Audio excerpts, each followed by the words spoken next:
آمين. اللهم صل وسلم وبارك على محمد وعلى آل محمد. اللهم انفعنا بما علمتنا وعلمنا ما ينفعنا وزدنا علما وبارك لنا في علمنا وارزقنا الإخلاص بالقول والعمل كاملا وعلما نافعا لا ينسى وتوفيقا دائما وصحة ويقينا آمين يا رب العالمين. Alhamdulillah kaum muslimin rahimakumullah. Kita lanjutkan pengajian kitab Umdatul Ahkam yang ditulis oleh Al-Hafidz Abdul Ghani Al-Maqdisi yang sudah wafat pada tahun 600 Hijriah rahimahullah taala. Kita masih membahas bab tentang jual beli. Hadis yang ke-290. وقال المؤلف رحمه الله تعالى ونفعنا به بعلومه في الدارين آمين. عن أبي هريرة رضي الله عنه أن رسول الله صلى الله عليه وسلم قال لا يمنعن, betul-betul janganlah mencegah jarun seorang tetangga jarahu akan tetangganya. Mencegah apa? Ayyagriza, untuk menancapkan khasyabahu, kayunya, atau khasyabatan, satu kayu, fi jidarihi, pada temboknya. Tsumma yaqulu Abu Hurairah, kemudian berkatalah Abu Hurairah radhiyallahu anhu, mali, kenapakah saya ini, arakum, melihat kalian, anha, dari sunnah ini, mu'ridin, berpaling, yaitu dengan menundukkan kepala. Wallahi, demi Allah, la armiyanna biha, sungguh betul-betul aku akan melempar sunnah ini, baina attafikum, di tengah-tengah kalian. Katif itu artinya tulang entong-entong, tulang punggung, tapi maksudnya baina attafikum itu adalah di tengah-tengah kalian. Kaum muslimin rahimani wa rahimakumullah, hadis ini membicarakan tentang adab bertetangga. Bahwasanya kalau kita punya tembok dan tetangga kita butuh untuk menancapkan satu kayu di tembok kita, maka kita dilarang untuk melarang. Kita tidak boleh untuk melarang. Dia butuh. Kecuali kalau dia menancapkan ke tembok kita sampai memadoroti, tentu saja itu tidak boleh. Misalnya dia pakai paku yang sangat panjang, sehingga pakunya ditancapkan ke tembok kita sampai nembus tembok kita, nembus ke dalam. Ini motor tidak boleh. Ketika tidak motor, tidak ada masalah. Misalnya tetangga kita butuh membuat pemean, tempat jemur pakaian.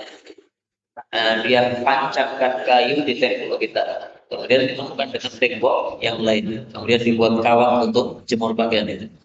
Nah, itu tidak boleh kita larang, harus diizinkan. Karena di sini Rasulullah mengatakan la yan'an, betul-betul jangan mencegah tetangganya tersebut untuk menancapkan tembok kayu di tembok. Kaum muslimin rahimani wa rahimakumullah, kalau tetangga kita diizinkan oleh Nabi untuk menancapkan kayunya di tembok kita, kamu jawab pertanyaan itu sebentar. Apa pertanyaannya? Apakah tetangga kita itu perlu minta izin kepada kita untuk menancapkan kayunya atau tidak perlu? Di sini diperselisihkan oleh para ulama. Sebagian ulama mengatakan sudah tidak perlu minta izin. Kenapa? Karena sudah diizinkan oleh Rasulullah SAW dengan hadis ini. Pendapat yang kedua mengatakan tetap dia perlu minta izin karena sebagai sopan santun. Ini tembok saya, dia mau menancapkan ke tembok saya, wajar dong minta izin dulu. Tapi saya ketika diminta izin, wajib untuk memberikan izin. Tidak boleh mencegah, tidak boleh melarang. Karena itu lebih bagusnya kita menggunakan pendapat yang kedua. Kalau memang kita berkeperluan menancapkan kayu di tembok tetangga kita, meskipun kita sudah mendapat izin dari Nabi SAW lewat hadis ini, tapi sebagai adab sopan santun dan supaya tidak terjadi satu masalah apapun dengan tetangga, sebaiknya kita minta izin. Dengan kata lain, memberitahu, saya butuh menancapkan kayu ini di tembok Anda, saya minta izin. Nah, kalau dia melarang, maka kita sampaikan hadis ini, Anda tidak boleh melarang saya karena diizinkan oleh Rasulullah SAW. Hadis 291 wa an Aisyah radhiyallahu anha anna Rasulullah sallallahu alaihi wasallam qala man barang siapa zalama mendolimi minal ardi dari tanah qida shibrin sekitar satu jengkal tuwiqahu dia akan dikalungi tanah tersebut min sab'i ardin dari 7 lapis tanah. Hadis ini menunjukkan bahwasanya tidak boleh seseorang itu menggosok atau merampas atau mengambil tanahnya orang lain tanpa hak. Mengambil satu jengkal, contohnya bagaimana? Contohnya memindah patok. Ini sawah kita bersebelahan dengan sawah tetangga. Ada patoknya di tengahnya. Nah, patoknya kita geser satu jengkal. Nah, ini haram. Itu namanya zalim, zalama, zalim. Sementara zalim itu diharamkan oleh Allah Subhanahu wa taala sebagaimana dalam hadis yang sahih, hadis qudsi, Allah Subhanahu wa taala mengatakan inni haramtu dzulma ala nafsi wa ja'altuhu bainakum muharraman. Sesungguhnya aku telah mengharamkan kezaliman atas diriku sendiri dan aku menjadikan kezaliman itu diharamkan di antara kalian. Fala tadzalam, maka jangan saling berbuat zalim. Hadis riwayat Muslim sahih. Kalau nekat gimana? Tuwiqah. Tanah itu akan dikalungkan kepada orang yang zalim tersebut. Tapi dikalungkannya 7 lapis tanah. Bumi ini kan 7 lapis.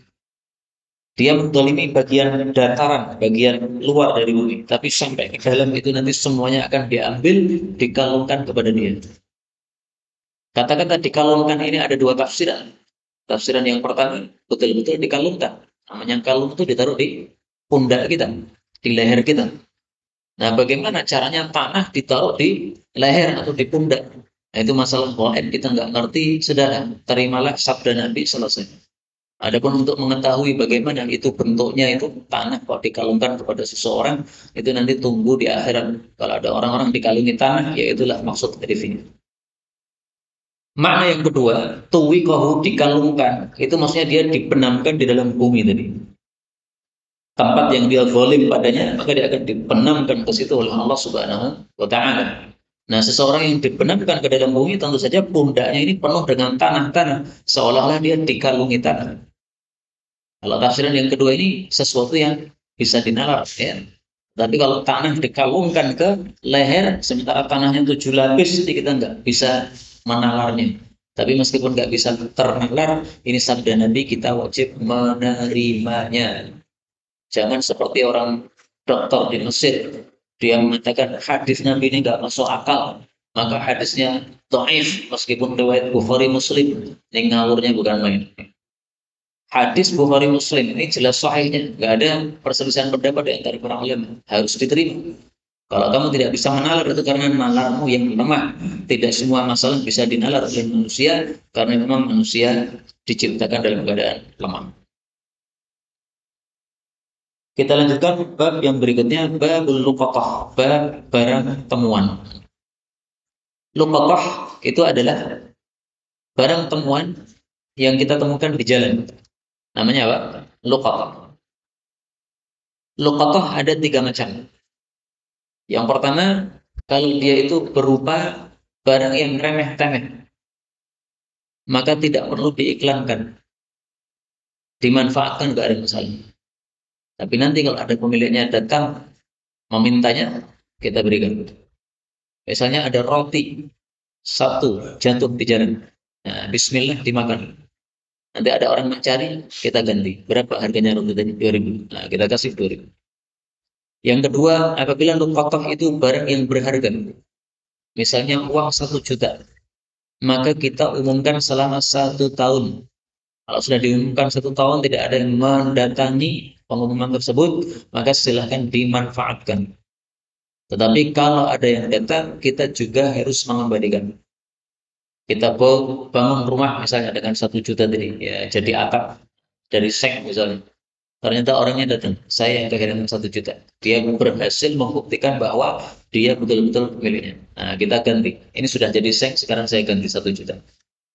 Yang ketiga, kalau barang itu berupa bayi yang dibiarkan oleh ibunya di pinggir jalan, maka itu adalah bayi dihukumi sebagai muslim dan dihukumi sebagai orang merdeka, bukan budak, maka tidak boleh diperbudak. Siapa yang merawatnya, maka dia berhak mendapatkan harta dari baitul mal untuk merawat anak tadi. Anak kan perlu susu, perlu apa lagi macam-macam, perlu hidup, perlu makan. Nah, makannya itu diambilkan dari baitul mal itu kalau ada. Kalau tidak ada baitul mal dan kita sudah mampu, maka kita pakai uang kita sendiri, nggak ada masalah. Tapi zaman dulu ketika ada baitul mal, maka bayi-bayi yang dibuang, ditelantarkan oleh ibunya ini menjadi tabungan baitul mal. Kita baca sekarang hadis-hadisnya, hadis nomor 292. Wa an Zaid bin Khalid al-Juhani radhiyallahu anhu qala su'ila, ditanya Rasulullah sallallahu alaihi wasallam an luqatati, tentang luqatah al-dhahab berupa emas, awil warik atau perak. Jadi ini sesuatu yang berharga.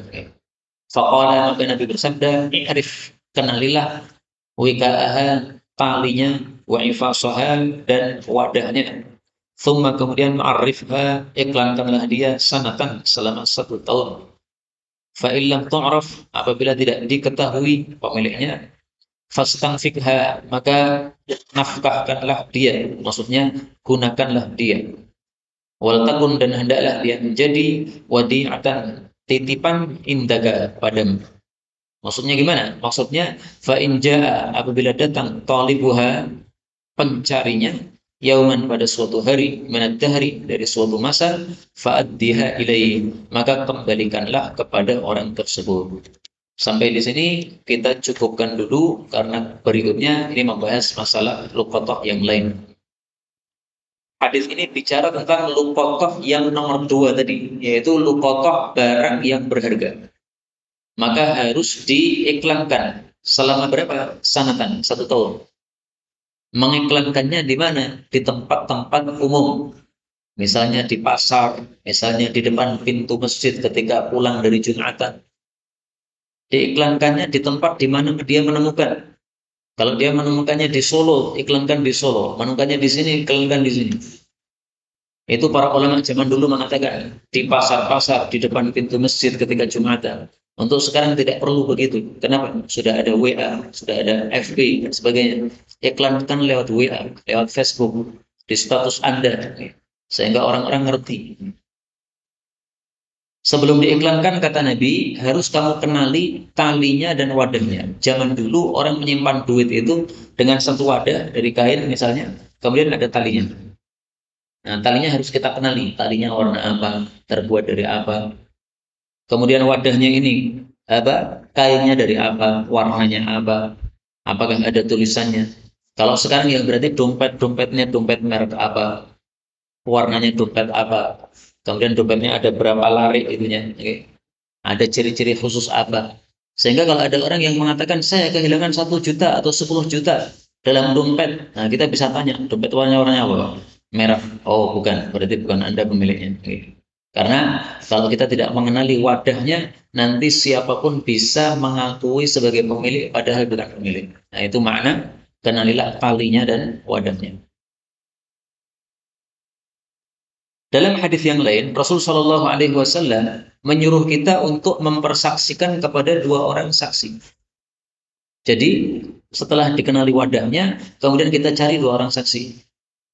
Tolong ini disaksikan adalah barang temuan. Okay? Saya iklankan selama 1 tahun. Nah, maka 2 orang saksi nanti akan membantu kita apabila ada masalah di kemudian hari. Setelah itu baru diiklankan selama 1 tahun ini. Kalau sudah 1 tahun ternyata tidak ada yang mendatangi, maka kita ada 2 pilihan. Pilihan pertama kita gunakan, boleh sesuai sabda Nabi, fastangfikha, nafkahkan atau gunakan.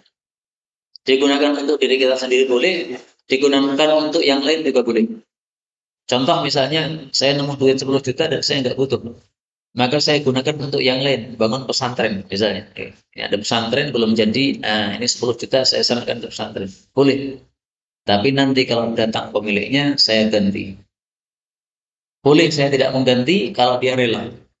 Mohon maaf Pak, 10 juta sudah saya serahkan ke pesantren. Kalau panjenengan rela ya sudah, itu jadi amal wakaf panjenengan. Kalau ternyata dia tidak rela, saya nggak rela. Karena saya butuh uang 10 juta. Ini anak-anak saya masih kecil-kecil. Saya butuh duit. Nah, maka harus kita kembalikan. Pilihan yang kedua, boleh kita mengiklankan lagi sampai 3 tahun. Sebagaimana pernah diperintahkan oleh Nabi kepada seorang sahabat.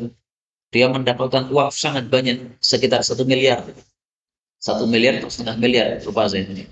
Nah, Nabi mengatakan, kamu iklankan. Setelah diiklankan 1 tahun, maka dia mengatakan, ya Rasulullah, ini barang masih ada, ini sudah 1 tahun. Nabi mengatakan, iklankan lagi 1 tahun. Setelah itu dia datang lagi, sudah 2 tahun ya Rasulullah. Beliau katakan, iklankan lagi 1 tahun, berarti 3 tahun. Tapi ini hukumnya sunnah, tidak wajib. Yang wajib adalah tadi yang sanatan. Bagaimana kalau barangnya itu tengah-tengah? Tidak terlalu tinggi nilainya, tapi juga tidak terlalu rendah. Kalau duit 2.000 nggak perlu diiklankan. Tapi ini duit 100.000. 100.000 yang nggak terlalu tinggi. Kalau ditunggu 1 tahun, wis kesuwen. Nah, maka menurut sebagian ulama, kalau uangnya itu kurang dari 1 dinar, 100.000 termasuk kurang dari 1 dinar, maka boleh diiklankan hanya selama 1 pekan. Itu penjelasan para ulama, bukan dari Nabi Shallallahu Alaihi Wasallam. Boleh dilakukan, nggak ada masalah. Karena kita yang bukan ulama mengikut kepada fatwa ulama. Kita lanjutkan hadis ini.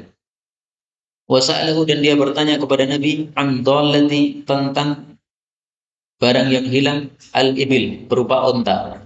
Jadi onta tersesat, ya. Tiba-tiba masuk kampung kita, nggak ada pemiliknya. Faqala, maka Nabi mengatakan, malaka, apa urusan kamu, walaha, dengan onta tadi. Ta'ha, biarkan onta itu. Fa inna ma'aha, karena sesungguhnya bersama onta itu, hidaaha, sepatunya, wasiqaaha, dan minumannya. Tadi itu dia bisa datang alma, ke tempat air, wa ta'kulu, dan dia bisa makan asyajara, pohon-pohon, hatta sehingga yajidaha, mendapatkannya, rabbuha, pemiliknya. Wasa'alahu, dan dia bertanya kepada Nabi sallallahu alaihi wasallam, anisyati, tentang kambing, yaitu kambing yang nyasar tadi, yang hilang tadi. Faqala, maka Nabi mengatakan, khudha, ambillah kambing tersebut. Silahkan dimiliki, boleh. Fa innama hiya, karena tiada lain kambing itu, laka, untuk kamu, auli akhika, atau untuk saudaramu yang menemukan lebih dahulu daripada kamu, atau lidzibi, untuk serigala. Artinya kalau tidak ada yang mengambil ya pasti nanti akan dimakan serigala.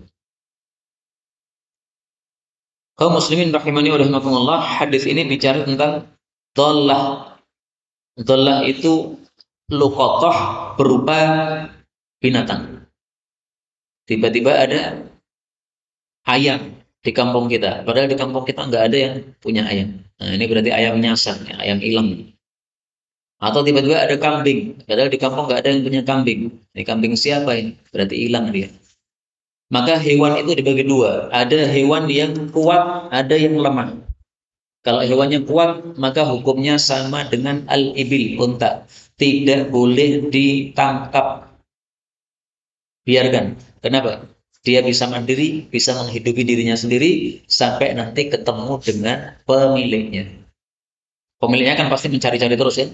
Nah, begitu ketemu unta tersebut, dia akan tahu, oh ini unta saya. Ini khusus untuk binatang-binatang yang kuat. Maka di sini Nabi sebutkan, unta itu punya sepatu. Artinya kakinya kuat. Ada sepatunya. Kalau tidak dipakai sepatu ya sudah kuat, seolah-olah punya sepatu. Dia punya minuman, artinya dalam tubuhnya ini menyimpan minuman. Sehingga dia berhari-hari tidak minum, tidak mati. Karena dalam tubuhnya masih ada simpanan air minum.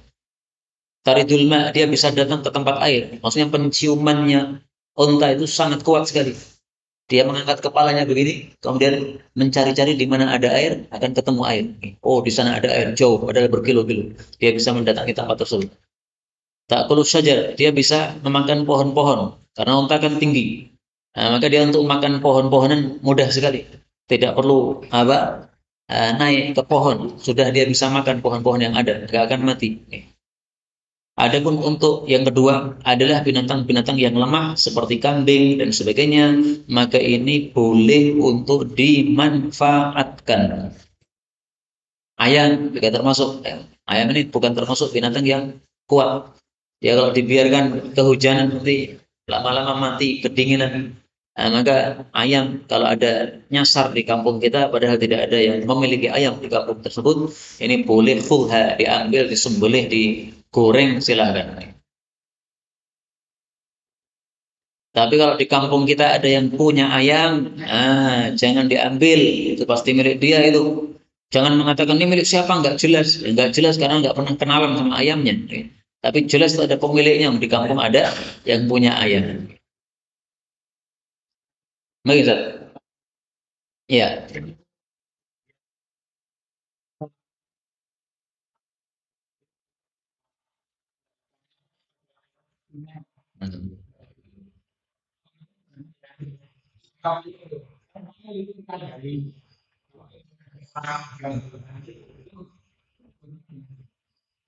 Allah a'lam.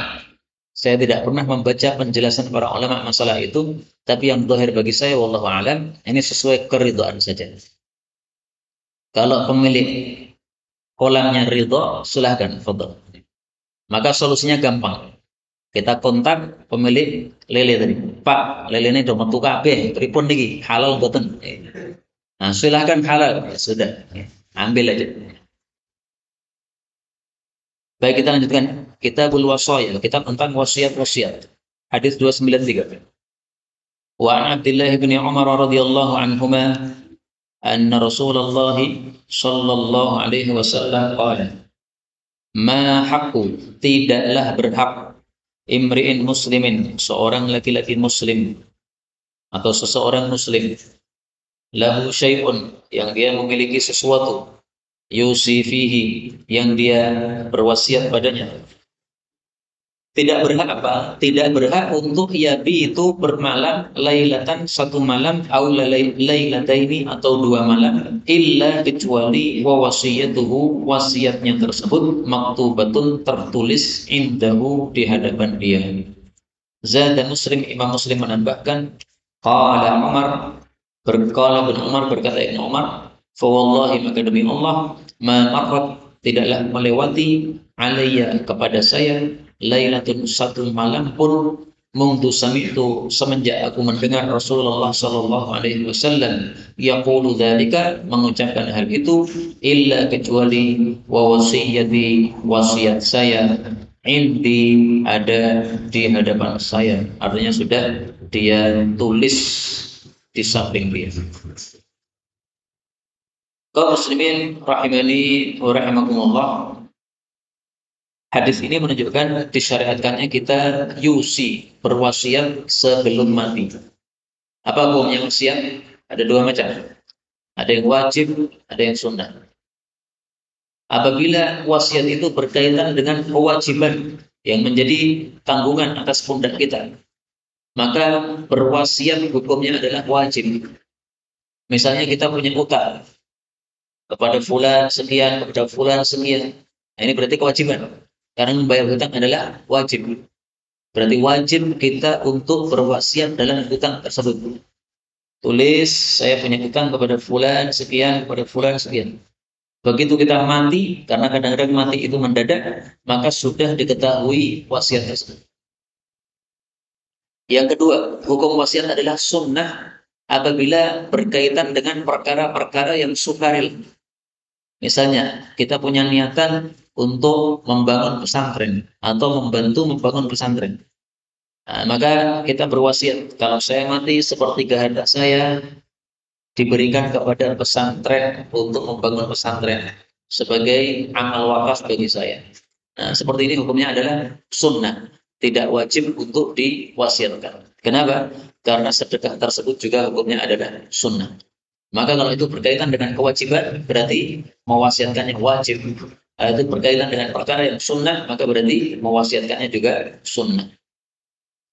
Nah, di sini Nabi mengatakan tidak berhak bermalam dua malam, kecuali harus dia tulis wasiatnya. Artinya diberi kesempatan oleh Nabi, kalau kamu sibuk belum sempat nulis, itu sibuknya dua malam saja. Lebih dari 2 malam enggak pantas. Karena sebenarnya nulis wasiat itu sangat gampang sekali, sangat mudah sekali. Karena itulah kaum muslimin rahimani wa rahimakumullah, kalau kita memang memiliki sesuatu yang perlu kita wasiatkan, ditulis, baik itu yang wajib maupun yang sunnah tadi. Setelah ditulis, diletakkan di tempat yang kira-kira nanti kalau kita mati terbaca orang. Misalnya ditaruh di dompet kita. Kalau kita mati kan otomatis dompet akan dibuka, ya. KTP-nya, SIM-nya, kemudian mungkin ada uangnya. Nah, pasti akan ketemu wasiat tadi. Atau di tempat yang biasanya dibuka oleh istri kita atau dibuka oleh anak kita. Nah, sehingga suatu saat ketika kita sudah mati, mereka membuka lemari tersebut, sudah tertulis wasiat yang diinginkan oleh orang tersebut. Kemudian hadis ini menunjukkan fadilahnya Ibnu Umar. Ibnu Umar setelah mendengar hadis ini, maka beliau katakan, 1 malam pun tidak pernah lewat kecuali saya sudah punya wasiat yang saya tulis. Kalau wasiat ini sudah nggak berlaku, maka beliau hapus atau ganti lagi. Ya. Kemudian ditulis lagi wasiat. Pasti selalu begitu. Nah, ini Ibnu Umar. Memang beliau sangat keras sekali dalam pengamalan terhadap sunnah Nabi Sallallahu Alaihi Wasallam. Karena itu seyogianya kita seperti Ibnu Umar, kalau membaca hadis tidak hanya dilewatkan begitu saja, tapi betul-betul diamalkan. Minimal sebagaimana kata Imam Ahmad bin Hanbal, 1 hadis kita baca, kita amalkan meskipun seumur hidup hanya 1 kali saja. Ada hadis mengatakan misalnya, khatamkanlah Quran dalam 1 bulan. Berarti 1 hari kita baca 1 juz. Minimal 1 kali seumur hidup kita khatam Quran 1 bulan. Nah, kalau bisa begitu, itu adalah saran dari Imam Ahmad bin Hanbal rahimahullah ta'ala.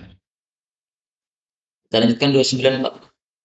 Wa an Sa'd bin Abi Waqqas radhiyallahu anhu qala, ja'ani, datang kepada saya Rasulullah sallallahu alaihi wasallam, ya'udni, beliau menjenguk saya, ama hajjatil wada', pada tahun haji wada', yaitu tahun 10 Hijriah, min waja'in, dari sakit ishtadda yang dahsyat di terhadap saya. Ini hadisnya panjang, maka kita potong-potong. Hadis ini menunjukkan fadilahnya Sa'ad bin Abi Waqqas. Ketika dia sakit, maka Nabi sangat memperhatikan kondisi dia, maka Nabi menjenguk beliau. Berarti Sa'ad bin Abi Waqqas ini termasuk sahabat-sahabat Nabi yang diperhatikan oleh Rasulullah SAW. Dan Sa'ad bin Abi Waqqas ini termasuk 10 sahabat Nabi yang dijamin masuk surga. Abu Bakar, Umar, Uthman, Ali, Khalifah 4. Sa'ad bin Abi Waqqas, Sa'id bin Zaid, Abdurrahman bin Auf, dan Abu Ubaidah ibn Jarrah. Kemudian Talhah bin Ubaidillah dan Zubair bin Awwam. Ini 10 sahabat tadi dijamin masuk surga. Yang uduni, Nabi menjenguk saya, menunjukkan disyariatkannya menjenguk orang sakit. Hukumnya tidak wajib, hukumnya sunnah. Meskipun ada hadis mengatakan bahwa ada orang yang tidak menjenguk orang sakit, maka ditegur oleh Allah pada hari kiamat. Saya dulu sakit, kamu tidak menjenguk saya. Maka orang ini mengatakan, ya Allah, bagaimana mungkin saya menjenguk engkau? Engkau adalah Rabbul Alamin, Tuhan seluruh alam. Maka Allah menjawab, yang sakit adalah hamba saya. Kalau kamu mendatangi dia, kamu akan temukan saya di situ. Kenapa kamu tidak mau menjenguk saya? Nah, itu teguran, tapi bukan berarti dosa. Jadi teguran bukan menunjukkan itu dosa. Karena itu para ulama mengatakan menjenguk orang sakit hukumnya bukan wajib, meskipun ada teguran. Berarti itu menunjukkan apa? Itu adalah suatu kekurangan. Kemudian, fakultu, maka saya mengatakan, ya Rasulullah, wahai Rasulullah, qad balagha bi, telah sampai kepada saya, minal wajah, dari sakit, ma tara, apa yang Anda lihat, itu maksudnya sakitnya dahsyat. Wa ana, sementara saya ini dzu malin, memiliki harta, maksudnya harta yang banyak. Wala yarithuni, dan tidak mewarisi saya illa binatun, kecuali 1 anak perempuan. Afa atasaddaq, apakah saya boleh sedekah bi thulutsai mali, dengan 2/3 dari harta saya? Qala, beliau mengatakan, la, tidak boleh. Qultu, saya mengatakan, fasyatru, kalau separuh, ya Rasulullah, wa Rasulullah. Qala, beliau mengatakan, la, tidak boleh. Qultu, saya mengatakan, fathuluthu, kalau sepertiga. Qala, beliau mengatakan, as-thuluthu, sepertiga. Kaum muslimin rahimani wa rahimakumullah, hadis ini menunjukkan bahwa orang berwasiat setelah matinya untuk mensedekahkan warisannya itu hanya dibatasi sampai sepertiga. Itu sudah maksimal. Maka kalau ada orang punya kekayaan 3 miliar, dia maksimal berwasiat 1 miliar untuk disedekahkan setelah dia mati. 2 miliar dibiarkan untuk warisan anak-anaknya. Tidak boleh berbuat dolim. Seperti dalam kasus ini, Sa'ad punya 1 anak perempuan.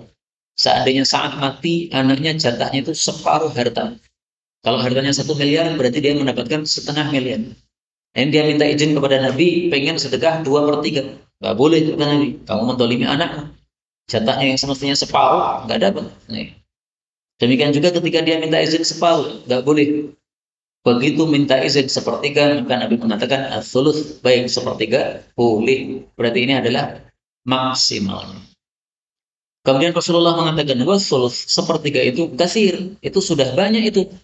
Innaka, sesungguhnya engkau, antazara, bahwasanya engkau meninggalkan, atau intadar, jika engkau meninggalkan warasataka, para warismu, aghnia, orang-orang yang kaya atau orang-orang yang cukup, khairun, itu lebih baik, min, daripada antadzarahum, bahwa engkau meninggalkan mereka alatan, miskin-miskin, yatakaffafuna, menengadahkan tangan, annasa, kepada para manusia. Kaum muslimin rahimani wa rahimakumullah, hadis ini menunjukkan 2 hal. Pertama, meskipun wasiat itu boleh sampai sepertiga harta, tetapi lebih bagusnya diturunkan dari sepertiga. Kenapa? Karena Nabi mengatakan wasulus katsir, sepertiga sudah banyak. Seolah-olah Nabi keberatan meskipun mengizinkan. Ya Rasulullah, gimana kalau saya wasiat sepertiga? Ya, silahkan sepertiga. Tapi sepertiga itu banyak itu. Ya. Nah ini berarti kan seperti keberatan. Karena itulah Ibnu Abbas ketika meriwayatkan hadis ini, beliau memberikan komentar, kalau seandainya manusia menurunkan dari sepertiga menjadi seperempat, itu lebih bagus. Kenapa? Karena Nabi mengatakan seperti ini, yang seolah-olah keberatan. Karena itu saya sarankan, kalau mau berwasiat, seperempat saja, meskipun sepertiga juga boleh. Kemudian yang kedua, hadis ini menunjukkan bahwa kalau kita mati meninggalkan anak-anak kita kecukupan, itu lebih bagus daripada meninggalkan mereka miskin-miskin. Artinya seorang bapak jangan hanya memikirkan diri sendiri, pikirkan juga anaknya nanti bagaimana. Maka seorang bapak harus memikirkan bagaimana nasib anak-anaknya nanti. Meskipun kita tawakal kepada Allah Subhanahu wa taala. Jangan kita meniru Umar bin Abdul Aziz, karena tingkat iman kita tidak seperti beliau. Umar bin Abdul Aziz, dia sudah menghabiskan hartanya sebelum matinya sehingga dia tidak punya warisan. Maka dia ditegur, wahai Amirul Mukminin, kenapa engkau habis-habiskan hartamu untuk sedekah? Nanti ahli warismu gimana? Gak punya warisan. Maka beliau mengatakan, mereka kalau orang-orang yang saleh pasti diurusi oleh Allah. Kalau mereka orang-orang yang jelek, saya tidak mau meninggalkan warisan untuk orang-orang yang jelek, akhirnya digunakan untuk maksiat. Beliau membaca ayat Allah dalam Al-Quran, wa huwa yatawallas sholihin. Allah itulah yang mengurusi orang-orang yang soleh. Surat Al-A'raf ayat 196. Jadi kalau anak-anaknya orang-orang soleh, Allah sudah menjamin mengurusi mereka. Saya nggak perlu mikir. Nah, tingkatan iman kita belum seperti Umar bin Abdul Aziz. Nggak usah neko-neko seperti itu. Untuk beliau nggak ada masalah. Memang tingkat imannya seperti itu. Tapi kita tingkat imannya biasa, ya kita lakukan sesuai saran Nabi Shallallahu Alaihi Wasallam. Tinggalkan anak turunmu dalam keadaan kaya lebih baik daripada dalam keadaan miskin. Kemudian Rasulullah mengatakan, wa innaka, dan sesungguhnya engkau, lantung fiqah, tidak akan memberikan nafkah, nafkahkan satu nafkah, tabtaghi biha, yang engkau mencari dengannya wajah Allah, illa ujirta biha, kecuali kamu diberi pahala dengannya. Hatta, sehingga ma taj'alu, apa yang engkau masukkan, fi, pada fi imra'atika, mulut istrimu. Hadis ini menunjukkan bahwa apapun yang dinafkahkan oleh seseorang itu berpahala. Baik itu untuk memberi makan istrinya, untuk memberi makan anaknya, bahkan untuk memberi makan diri kita sendiri. Kita haus, kita beli air Dakia ini, bayar berapa? 500. 500 ini pahala. Atau beli teh jumbo, berapa? 3.000. 3.000 pahala itu. Atau beli nasi goreng, berapa? Sebungkus 10.000. 10.000 pahala itu. Dan kata-kata ini engkau masukkan pada mulut istrimu. Ini diambil pelajaran oleh sebagian ulama bahwa bagus apabila seorang suami itu menyuapi istrinya. Ya. Nah, ini biasanya pada pernikahan awal-awal, ya. Suami menyuapi istrinya atau istri menyuapi suaminya. Nah, maka ini juga kalau bisa diamalkan meskipun seumur hidup satu kali. Kalau dulu ketika nganten pertama dulu belum melakukan, nah pun tua-tua gini nggak apa-apa. Nah, sudah jadi nenek, sudah jadi kakek, karena dulu belum melakukan, nah, tolong disuapi sekali. Masya Allah, mesra banget di foto boleh. Qala, dia mengatakan fakultu, maka aku berkata, ya Rasulullah, wa Rasulullah, ukhallaf, apakah saya ditinggalkan pada ashabi setelah sahabat-sahabatku? Yang dimaksud ditinggalkan ini adalah apakah saya mati di Mekah sehingga saya ditinggalkan di Mekah? Karena waktu itu dia melakukan haji wada di Mekah. Padahal yang namanya sahabat Nabi kalau sudah hijrah dari Mekah menuju ke Madinah itu sebisa mungkin tidak mati di Mekah, tidak dikuburkan di Mekah. Maka dia khawatir, ya Rasulullah, apakah saya akan ditinggalkan di Mekah? Saya mati di Mekah, dikubur di Mekah. Berarti hijrah saya jadi nggak sempurna. Karena saya meninggalkan Mekah kok malah balik lagi ke Mekah. Kuburnya jadi di Mekah lagi. Qala, Nabi mengatakan, innaka sesungguhnya kamu lan tukhallaf, tidak akan kamu ditinggalkan. Nah, ini janji dari Nabi, kamu tidak akan mati di Mekah, kamu nanti akan tetap pulang bersama kami. Fata'amala, lalu kamu beramal, amalan satu amalan, tabtaghi bihi wajah Allah, yang kau mencari dengannya wajah Allah, yaitu mencari pahala, illa zdadta bihi darajah, kecuali kamu bertambah dengannya derajat, warifmatan dan ketinggian. Maksudnya di sini adalah derajat dan ketinggian di dalam surga. Wala'allaka, dan barangkali kamu antukhallaf, bahwasanya kamu dimundurkan. Yang dimaksud dimundurkan di sini usianya dimundurkan. Kamu tidak mati sekarang, tapi usiamu dimundurkan. Hatta sehingga yantafi'a bika, mengambil manfaat terhadap kamu aqwamun, beberapa kaum, yaitu orang-orang muslim, wa yudarra bika, dan dimadarati dengan sebab kamu akharun, orang-orang lain, yaitu orang-orang kafir. Dan hadis ini sesuai sabda Nabi. Ternyata Sa'ad bin Abi Waqqas masih memimpin peperangan di medan-medan pertempuran yang sangat banyak, sehingga dia memberikan manfaat kepada umat Islam dengan kemenangan-kemenangan dalam perangnya, dan memberikan madarat kepada orang-orang kafir dengan mengalahkan mereka dalam perang tersebut.